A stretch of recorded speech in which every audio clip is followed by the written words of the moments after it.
વિજય રૂપાણીના અંતિમ સંસ્કાર અને બેસણા બાદ પત્ની અંજલિબેન રૂપાણીએ ભર્યું આ પગલું।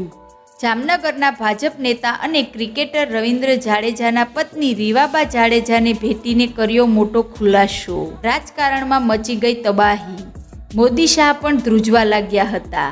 મિત્રો, શું છે પૂરેપૂરી હકીકત? ચાલો આપણે વિસ્તારથી જાણીએ। મિત્રો, રાજ્યના પૂર્વ મુખ્યમંત્રી વિજયભાઈ રૂપાણીની પ્રાર્થના સભામાં અરવિંદભાઈ મણિયારાના પત્ની ઉપસ્થિત રહ્યા હતા। તેમના ખોળામાં માથું નાખી અંજલિબેન ધ્રુસકે ધ્રુસકે રડી પડ્યા હતા।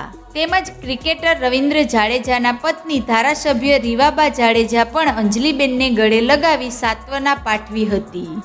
ગોંડલના ધારાસભ્ય ગીતાબાને ભેટીને અંજલિબેન રડી પડ્યા હતા। રાજકોટના અરવિંદભાઈ મણિયાર આરએસએસ અને જનસંઘના પાયાના પથ્થરના એક હતા।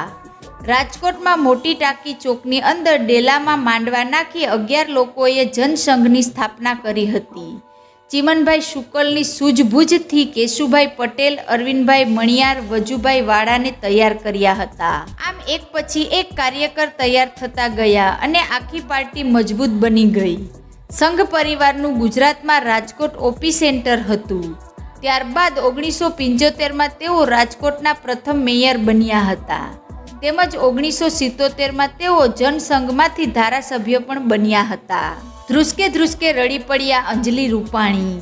મિત્રો, અંજલિ રૂપાણી ધ્રુસકે ધ્રુસકે રડી પડ્યા હતા।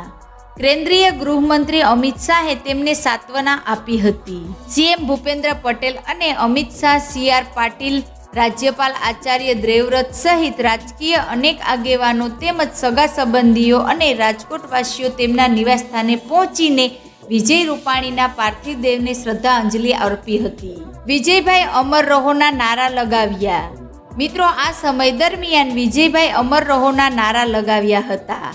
તેમજ લોકોએ ગુલાબની પાખડીઓ, દીપ પ્રગટાવી શ્રદ્ધાંજલિ અર્પી હતી। પાર્થિવ દેહ ઘરે પહોંચતા જ વિજયભાઈ અમર રહો, જબ તક સૂરજ ચાંદ રહેગા, વિજયભાઈ તુમ્હારા નામ રહેગા, ભારત માતા કી જયના નાદ ગુંજી ઉઠ્યા હતા।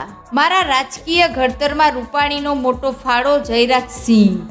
મિત્રો, ગોંડલના પૂર્વ ધારાસભ્ય જયરાજસિંહ જાડેજાએ આ તકે જણાવ્યું કે પૂર્વ મુખ્યમંત્રી વિજયભાઈ રૂપાણીના નિધનથી માત્ર તેમના પરિવારને જ નહીં પરંતુ સમગ્ર સૌરાષ્ટ્ર, કચ્છ અને ગુજરાતને મોટી ખોટ છે।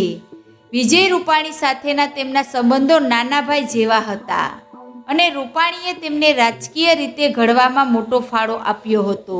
તેમણે નાનામાં નાના કાર્યકર સાથે ખંભે ખંભો મિલાવીને કામ કર્યું હતું અને વિકાસના કામોને સૌરાષ્ટ્ર, કચ્છ અને ગુજરાતમાં અગ્રતા આપી હતી। ખાસ કરીને ગોંડલ વિસ્તાર સાથે રૂપાણીને કુદરતી લગાવ હતો અને તેમના કાર્યકાળ દરમિયાન ગોંડલને અનેક વિકાસ કાર્યોની ભેટ મળી હતી।